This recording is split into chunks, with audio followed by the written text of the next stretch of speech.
Hi everyone, thank you for tuning in to another episode of Holding Court with the Empress West Hollywood. My name's Ella Kweku, Empress Of WeHo, and we're so excited to have you here today. Thank you.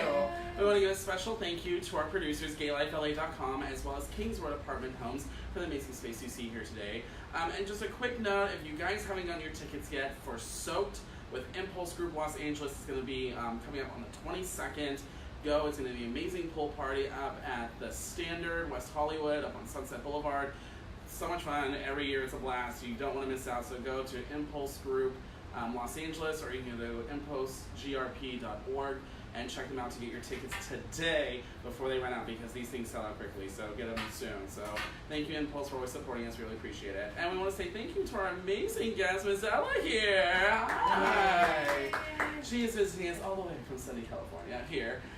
But Ella, let's get into it, because you're part of this amazing movie that just released a few weeks ago on the 28th called With a Kiss I Die, which is a beautiful little love story and an actual continuation of one of Shakespeare's classics. But before we dive all into that and get all the deets and the juicy details for that, I want to kind of get a little bit know more about you. You're originally from, you were born in the Canary Islands. Yes, I was born in Spain, Canary Islands. It's off the west coast of Africa. It's 7 little islands. I like to say they're lost in the Atlantic Ocean. And they kind of, they're super tucked away right there. A lot of people don't even realize they're there until they kind of look it up on a map and really zoom in. And everybody thinks it's part of Africa because it's very close to Africa. True. But it's actually part of Spain. Which is a great, and there with, when you grew up there, what was kind of your favorite aspect of growing up in the Canary Islands compared to now living here in the United States? What do you find is like kind of the differences between the two? The people are very down to earth. Okay. They're very warm, but they're just it's a very small place. Okay. So everybody knows everybody, which is sometimes it's not so much fun. It's like the neighbors know everything about everybody. Right. But also it was great because we had the beach there, which Okay. we also have a beautiful beach here in Los Angeles. Well, many beautiful beaches. But it's volcanic.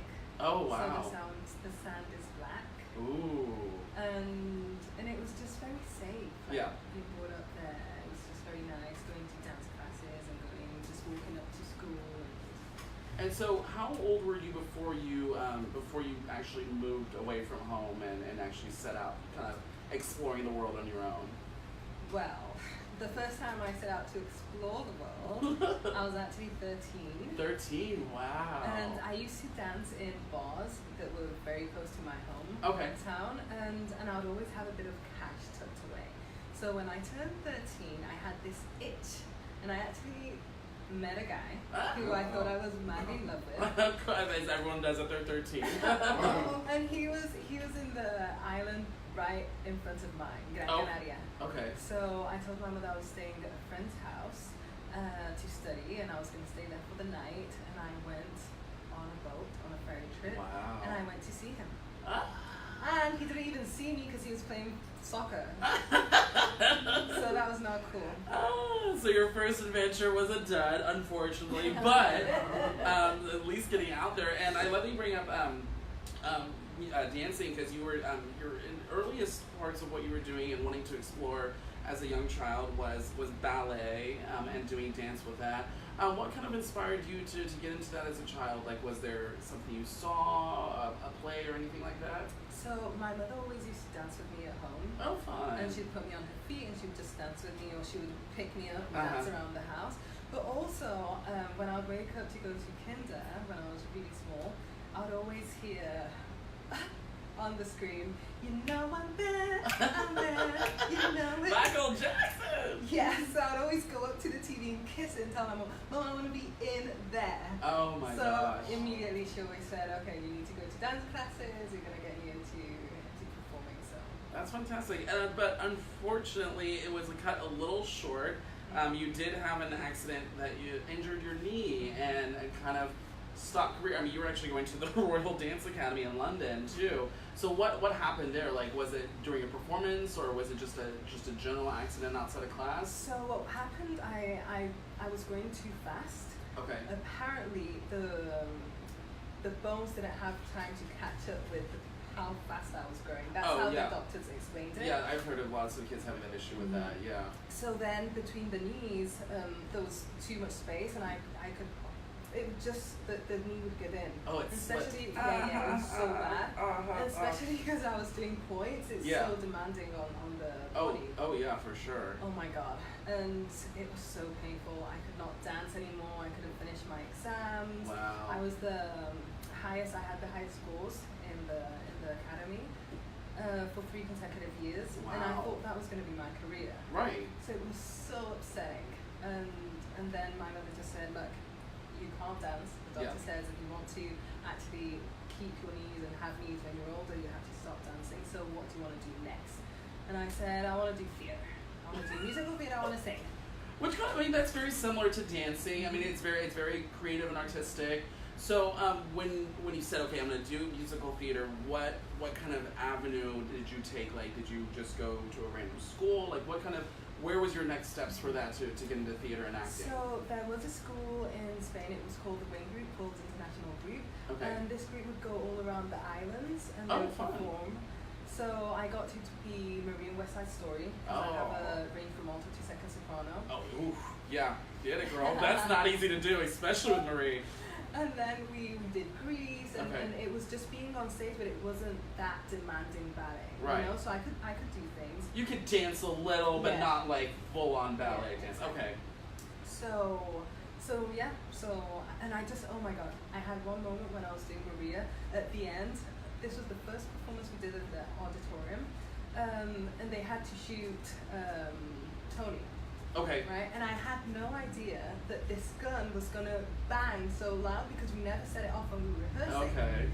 So they shoot, and there's a big bang on the stage, and my reaction is completely natural because I had no idea, so I just like freak out, right? And then this guy, his name was Victor, he was doing it, he just like presses his chest, and I didn't know he had the blood there either. Yeah. And that was such a real moment for me because I was scared in my body. You thought something had messed All up. of a sudden there was blood, and I just started crying on stage. I was like, ah!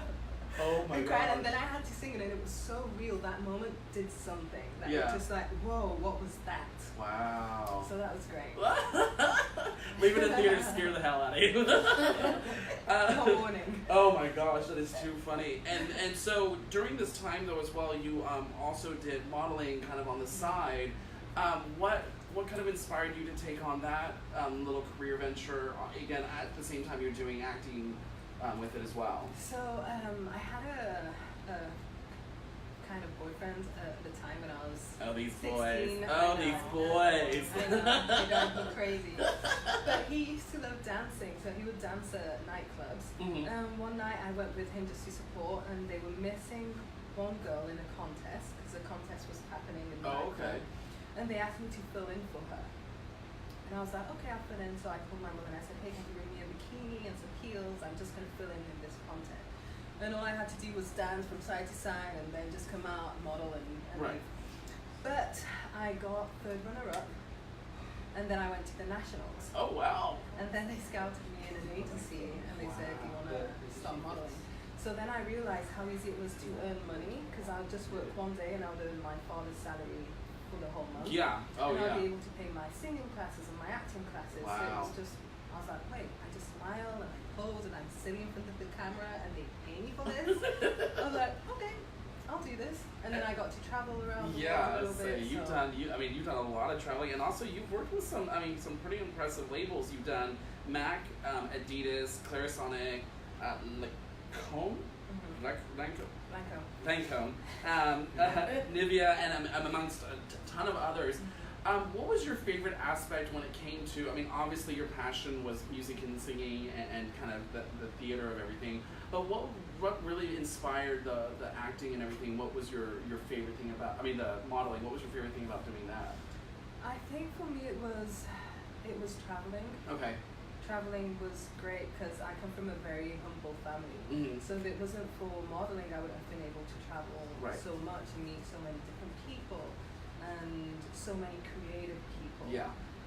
So I love that. And what else did I love about it?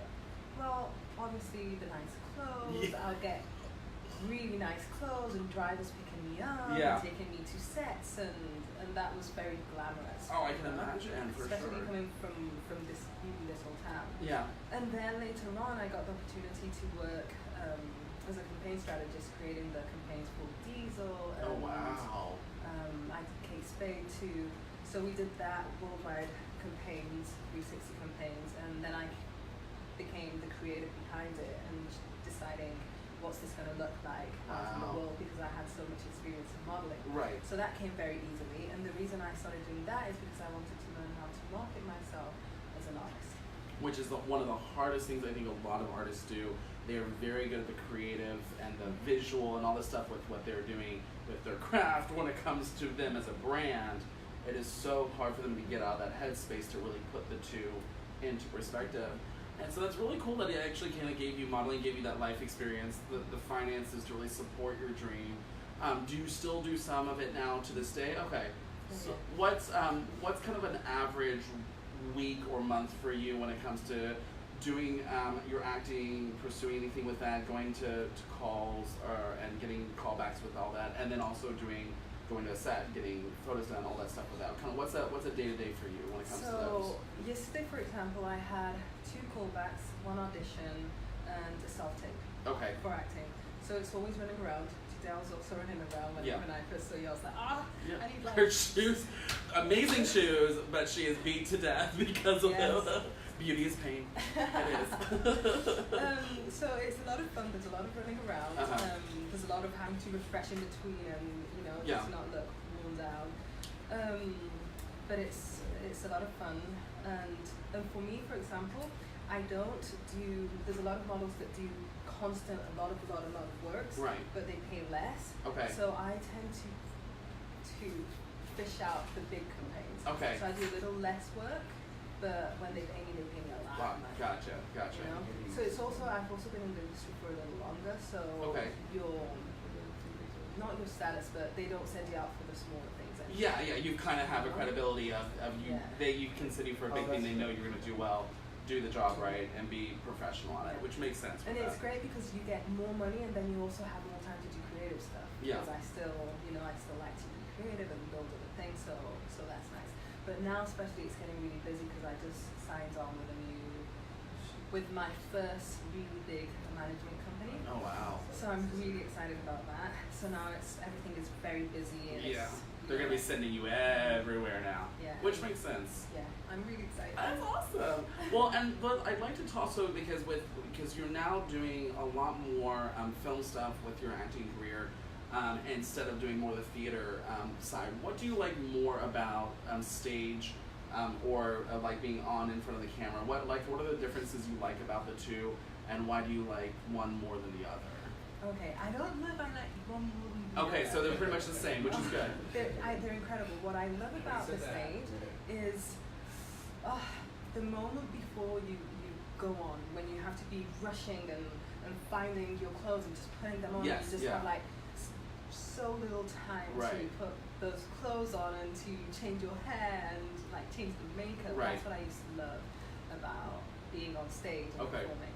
And especially all that rush to then be on the stage, and then there's a really small moment of quiet where you calm yourself down, and then the curtains are Right. Oh yeah. And it's just that I'm here. Yes, I love that. That stillness that happens there is really. And then in film, what I like, you get to really dive deep into yourself. True. And what I like about that is I get to play very different facets of myself. So Okay. the way I see us as human beings or individuals, I always compare it with a diamond. Okay. And there's very different facets to us. So depending on the facet that you shine the light through, Okay. you become a different persona. Okay. I can totally So see I that. love changing that and Gotcha. becoming different people on the screen. And just whenever there's a camera, I just love it. I come to life. I love attention. Attention more here, 101. And do you feel like modeling kind of has helped pair with that nicely and give you the confidence to do both as well as so fluidly in between the two? Absolutely. Yeah, because also I know my angles. Gotcha. You know, so That's true. That's a really important thing. Yeah, a lot of actors and actresses do not know like what side of their face looks the best, like where their lighting is, where they're like all that stuff. And I do feel like you, as a model, you really have that one up of that experience of knowing, okay, when I look like this is exactly what my profile's gonna look like. And also, I don't fear looking ugly in front of the Oh, camera. true. You know, which I really enjoy, especially for acting. You can't always try to be pretty. You know, you have to just let it go. Right. There's a aspect of surrendering. Oh, okay. I really enjoy that. You know, and it's whatever the camera captures is the essence and the truth. Yeah. And I love that. That's amazing. Well, that's true. And it's just, I mean, it's just showing someone at that moment, whatever, how raw it is, however, just, I mean, it's just, it's there, it's real, and it just, it is, and it's just, you're right, it's such a cool thing to see. And it really just brings, helps bring that character to a life in and of itself.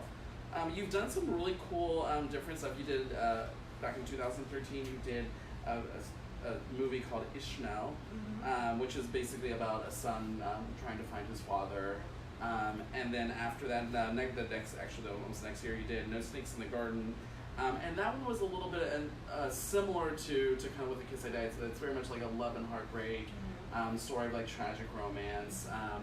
With those two, was Ishmael your first ever like full film you had been a part of? Actually, no. So okay. No Snakes in the Garden came before. It was a little short. Oh, gotcha. I think maybe on IMDb, maybe they put it out right they after. Put it out. It may have been when they actually kind of released it with that. Yeah. Okay, so No Snakes in the Garden came actually first. Yeah. It was that. Yeah, it was a little short that I did. That was a lot of fun. I had no experience in acting. Okay. But the team was petite and it felt really safe. Gotcha. And then Ismael was the second movie, and I remember they emailed me from Spain saying, hey, do you still want to do acting? Because when I was back in Spain, I knocked on a lot of casting doors saying, I want to do acting. Right. And they just said, we have no roles for you, especially like black roles in Spain. Like really? No roles whatsoever. Huh. So they're like, sorry, we have no roles for you, there's nothing here. So I was like, okay, well, I'm going to go to Los Angeles because this is what I want to do. And nobody says no to me. So I came here to Los Angeles. Like, I'm going to make this work. Done. Yeah. And then one day they just emailed me like 2 years later and they say like, hey Ella, do you still want to do acting? Wow. You have a role here. And I was like, is this a joke? Like, yeah. Who's emailed you? And I was like, yeah. And I just That's true, looked they them never up. you know.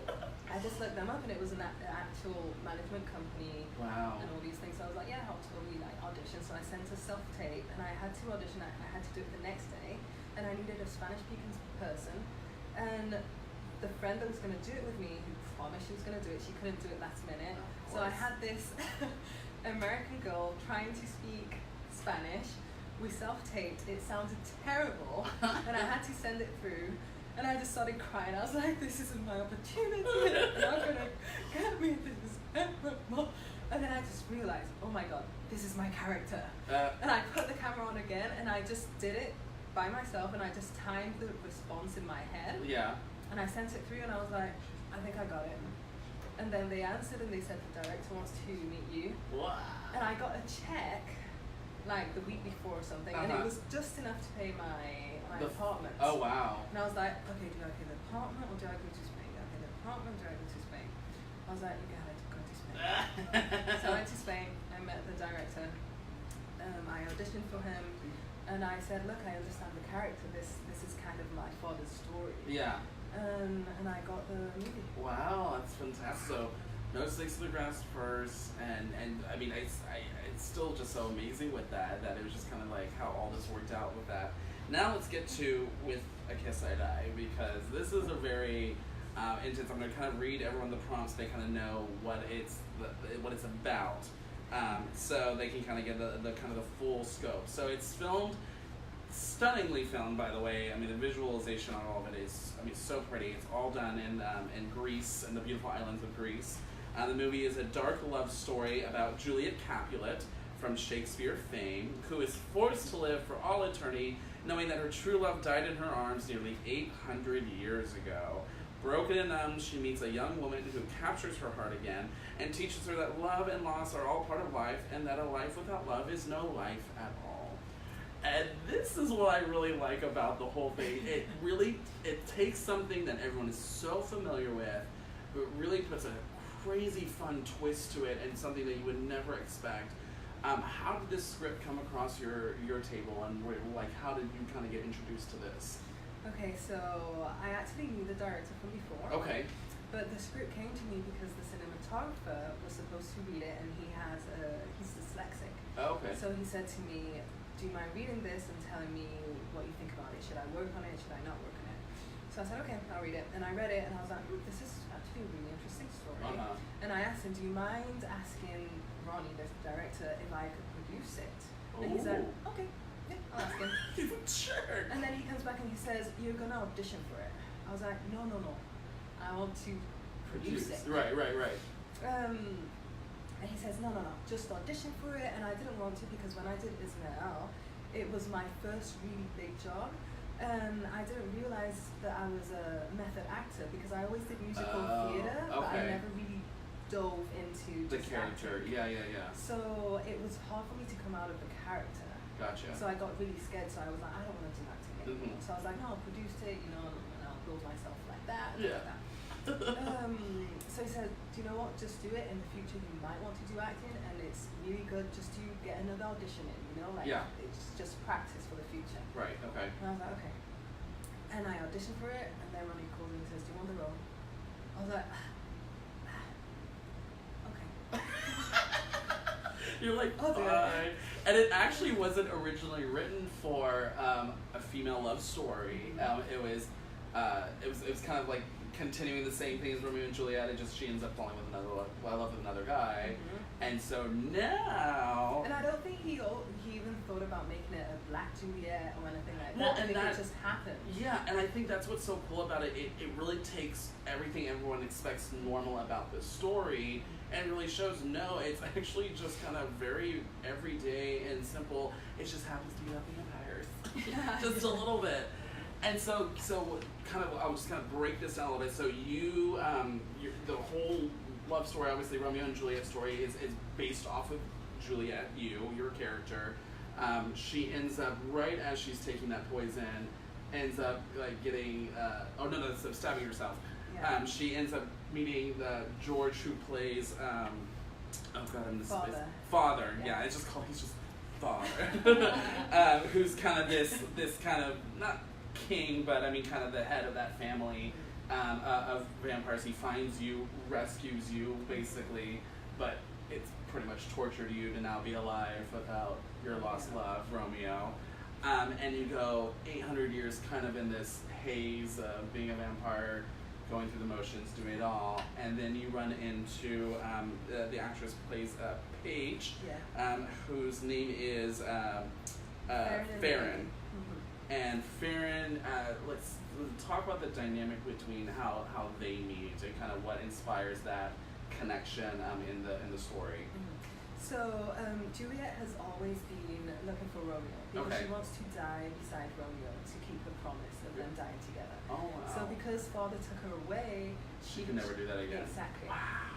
So only Father knows where Romeo is buried. Wow. So did he take him away, or did he just leave him where he was? He took him away. Oh wow, Jesus. So he's the only one who knows where he is, right? So I'm searching for him everywhere around the world for 800 years. 800 years. Holy crap. So what Juliet does every night, she takes this venom that they were supposed to die with, just to remind her of Romeo. And it's the only thing that makes her feel something, because she's half a vampire, so her feelings are almost numb. Got it. Right? And then all of a sudden, she's in a cafe one day and she meets Farron. And they just interlock eyes, and something happens to Juliet where every time she sees Farron, she sees light. She's able to see color. And if you see in the movie, every time they connect, color. Okay, that's why it was. Oh, okay, that makes so much more sense. I was like, why is all the color gone? I didn't get it. Okay. Getting it now. This is one of those movies where you have to it's super cerebral. I mean, it really kind of plays with your head, and it's great. Okay. Yeah. Continue. And the thing is, Juliet, because she's half a vampire, she doesn't see color. So she only starts to see color when Farron comes into her life, and that's how she knows that something's there. You know. So then Juliet is on a cliff and she's drunk, and Farron comes to help her, and she takes her home, and that's the way they first connect. And it's so cute. And then, okay, so then you let her know the truth behind who you really are, and kind of open up to her. And it's like almost like this beautiful scene. I mean, it looks like some sort of like Greek place where they have meetings or something like that. It's really, really pretty. I mean, the stone and all the stuff around you. So, so explain how you kind of open up to her and really kind of tell her your story and the truth behind everything with that. Okay, so Farron discovers that I'm a vampire because cousin, who's a different vampire, Yes. tries to kill her. So I try to rescue her, right? Because I feel like I owe her one. Right. And then she sees that we're vampires. Right. So she runs away, and then she comes back because I don't want to reveal the story. We won't say it too much, but just that she comes back. She needs me. Now she needs me. And she comes to me, and then I have to. I just try to warn her, like, please leave, like they're gonna kill you if you stay here. Yeah. But she needs to stay because of issues, which we'll see in the movie. Yes. And what was the question again? How I open up. Yeah. So then we go to this beautiful location where there's a little like amphitheater. Yeah. And that's where I finally tell her the story of Romeo and Juliet and Shakespeare and how he took my story and made it the most famous love story ever told. And you have a great scene in there where you were just kind of like you're telling her this whole thing and you're just walking around this theater, and in the end you just have this great pose of just like, and it's me.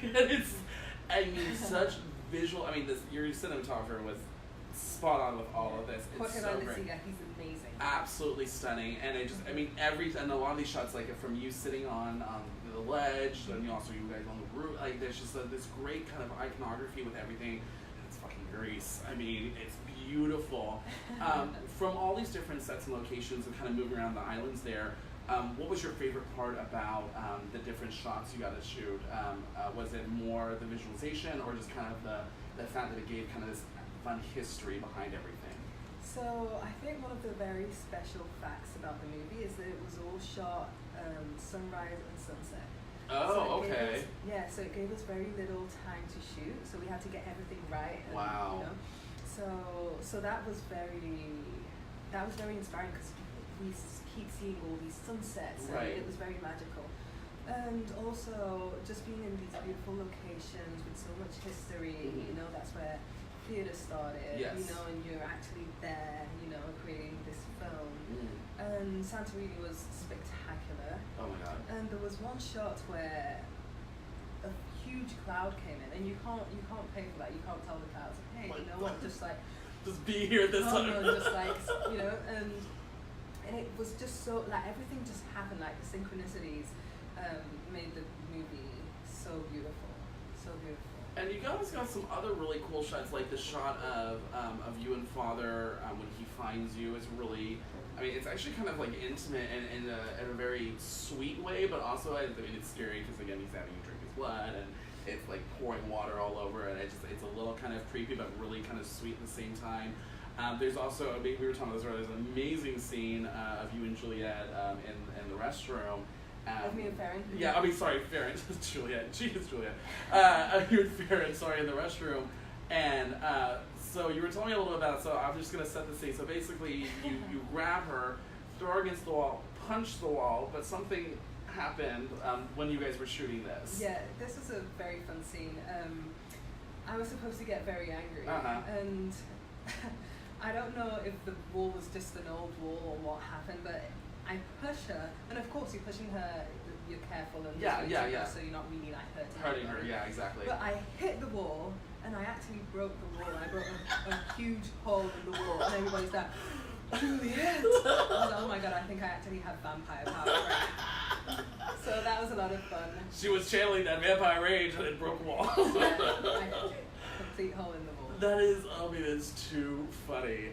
So, when going through all this, roughly how long did it kind of take you guys from like start production to finish, like to kind of put everything, at least shooting everything together? How long did it take you guys roughly? It was, I believe it was 20 days or 20 days. Oh, that's not bad at all. So roughly a month to get all that together. And especially if you have that short of a period to do sunset, sunrise, I mean, that's not easy to do at all.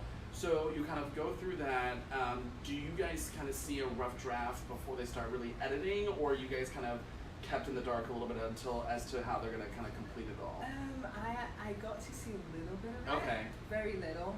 I don't think Connie wanted to give it away. Well, true, right. And then also, as an actor, when you see the first cuts, everything looks terrible. Well, it's true, yeah. You know, so you wanna, I prefer to just keep away a little bit, but also there's the curiosity, and it's like, can I just take a look? Get over the peak. So yeah, I got to see a little bit. Okay. Yeah. And for you, what was through the entire production and everything, what was your favorite aspect about doing this entire movie? Was it where you were? Was it kind of the character you got to do? Kind of what was your? I mean, maybe not even one. What was kind of your favorite things about getting to do this film? So especially traveling to a place that I had never been before. Right. That was incredible. The food there was insane. Authentic Greek food, ladies and gentlemen. Absolutely. You cannot beat it.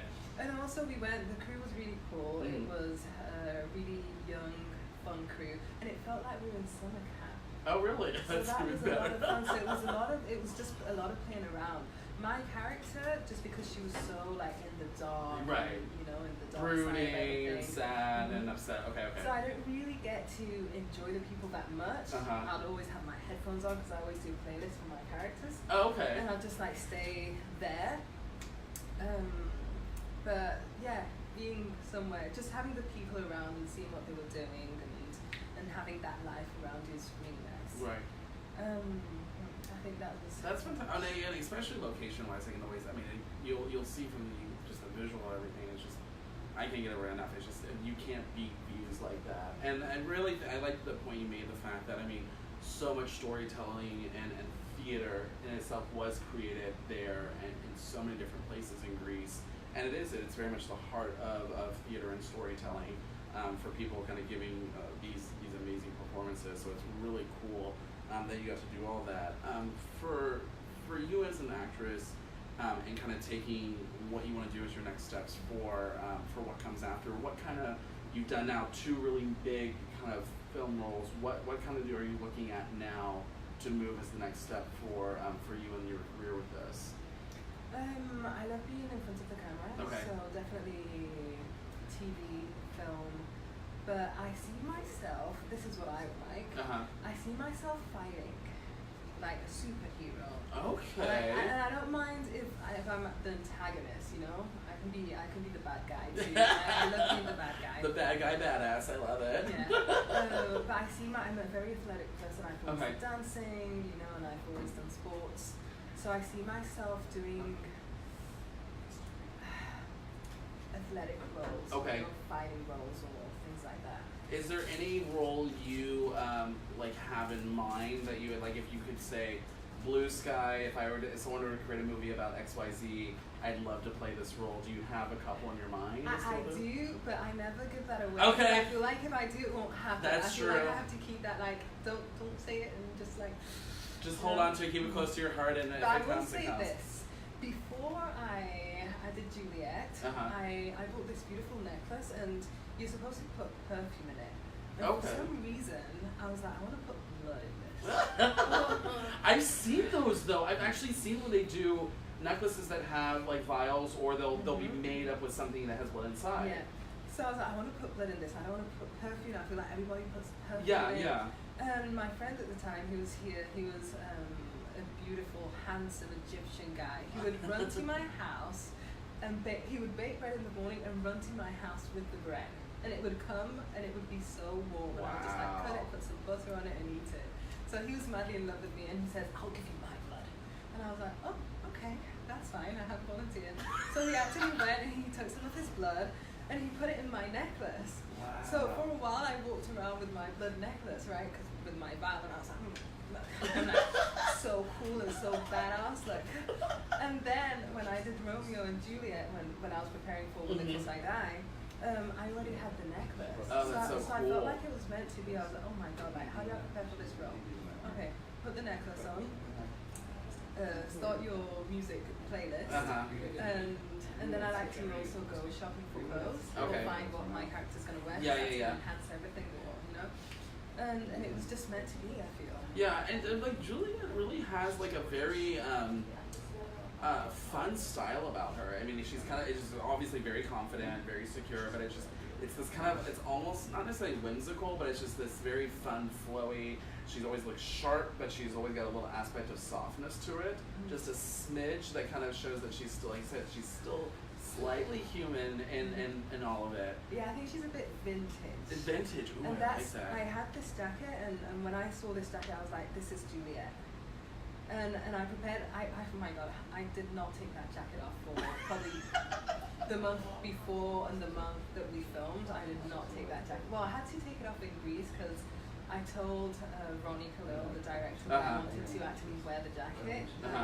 So he said, look, we just have one jacket, so I'll let you wear it for the final scene. Oh, okay, so okay. he had to take the jacket away because he was scared that it would get lost, like with the traveling and all these things. So they kept it. And I was like, I don't want to wear the jacket anymore.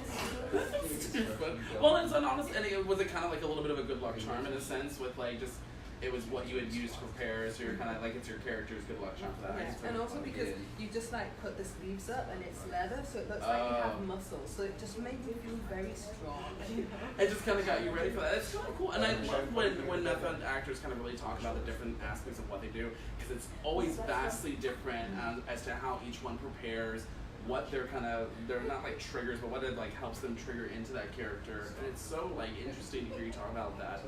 Do you do the same thing with every character when you're developing it, or is it a little bit different based on what it's supposed to be? I definitely always do music because I'm a musical person. True.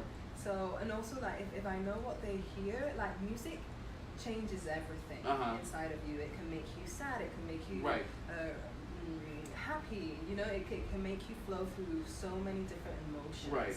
So I definitely always do playlists, and then I find the clothes. Okay. You know, because clothes will tell me what social status they're in. Gotcha. You know, also are they confident? Are they trying to hide with their clothes? So always that's like a religion. So it kind of just really puts you. Okay. And also I've always done fashion. Right? Okay. Yeah. So it's two things that I understand very well. Well, and yeah. I can like move around to. Well, and it's also, again, you're familiar, you've been around it for so much of your life that, again, it's part of what you do to identify with that. So it's really cool.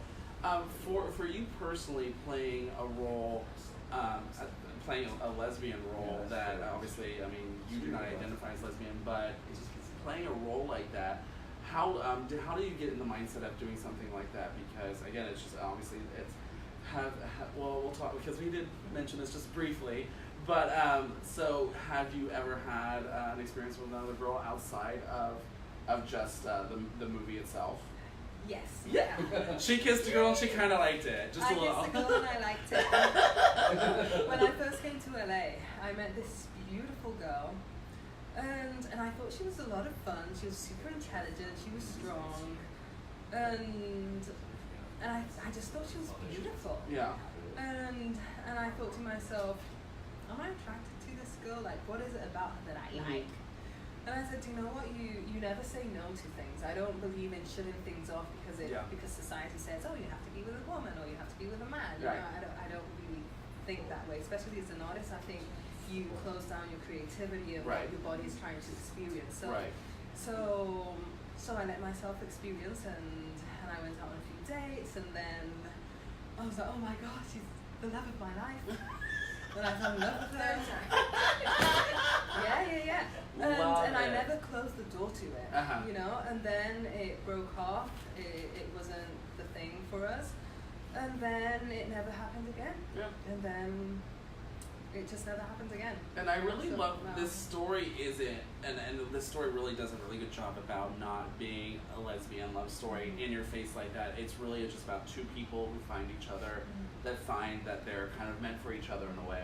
And I really like that more and more media, television, film, it's all kind of moving towards something that's, it's not pointing out that this is gay or this is lesbian or this is transgender. It really points out this is everyday natural things that happen, and oh, by the way, they just happen to be a lesbian couple or a gay couple or whatever in between. So I really like the direction Ronnie took with this and made it such a natural kind of flowing relationship of these two lovely ladies, and kind of how that just this love meets. And so do you see television film kind of gearing a little bit more towards this, or do you still feel like they're still trying to kind of break down some of those walls between those types of acting methods? I think they're still breaking down the walls, Okay. but I do see a big improvement. True.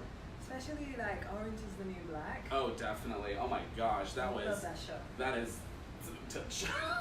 But I really like how they're adding so many different levels to it, like having Laverne Cox on there. Yeah. A lot of the different Love it. relationships the girls have together. I mean, it's really building on this stuff. And I think, women in general, when it comes to how they build relationships, it is very emotional. It's from the heart. It's this kind of almost spiritual connection they have. Guys, we're down in physical. Sorry. We are just pretty much brutes. Sorry, not sorry.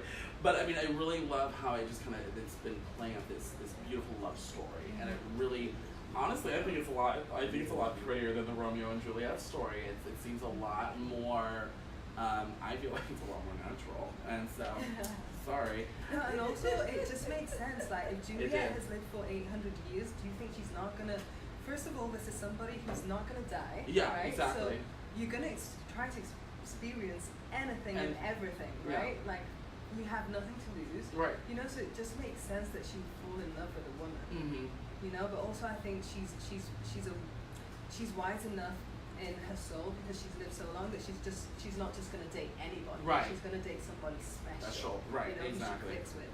And I think that's what human relationships about. Exactly. And it doesn't matter what sex, gender, you are. Yeah, and it's so phenomenal. And again, and that's why I love that it wasn't intended to be like this. It just kind of again, the script itself naturally just turned into this. It just became what it was. So I really feel like, he was just kudos. Thank you, Ronnie, for an amazing film for that. If you guys ever want to check it out, you can go to withakissadie.com and kind of see all that. They can have it where you can download it there. It is available on iTunes.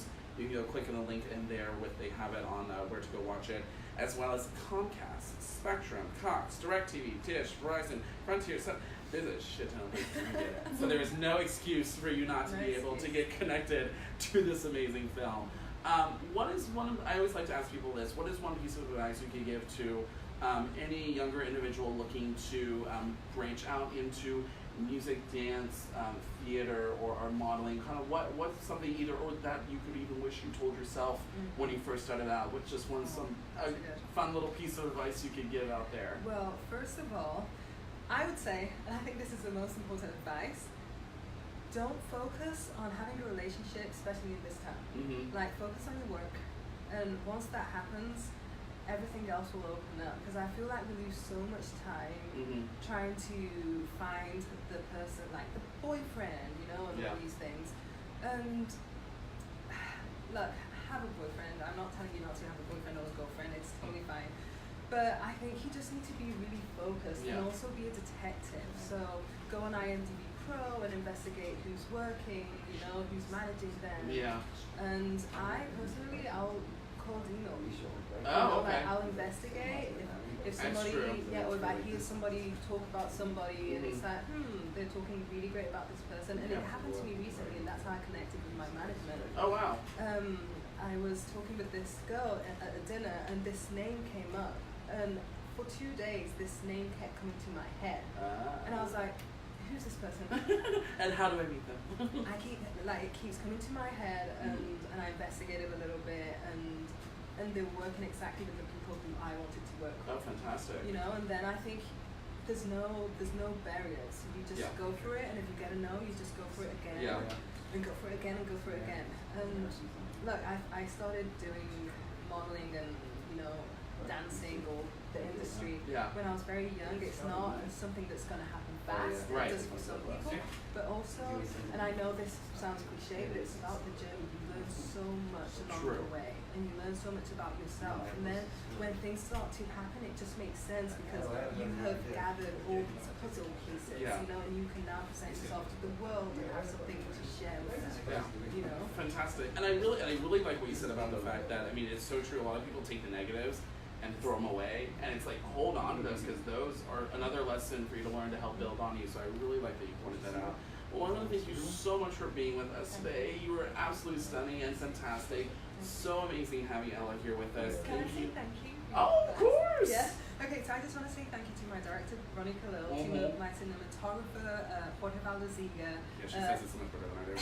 Ed Talavera, he's an executive producer with Balda Cáceres. Jorge Valdeziga was also producing. Paige Emerson, my co-star. Thank you to everybody. I didn't want to leave that out. No, it's everyone. Thank you to you. No, thank you all for making such an amazing film. With a Kiss I Die. Go check it out at withakissidie.com and see everyone there. And it has all the information for the actors and actresses on there that you can kind of check out and get to know a little bit about the rest of them that weren't able to be here with us today, but it's still stunning and amazing on the film itself. So thank you guys so much. We want to say thank you as well to gaylifela.com for the amazing producers that put it out, as well as Kings Road Apartment Homes for everything you see here to say.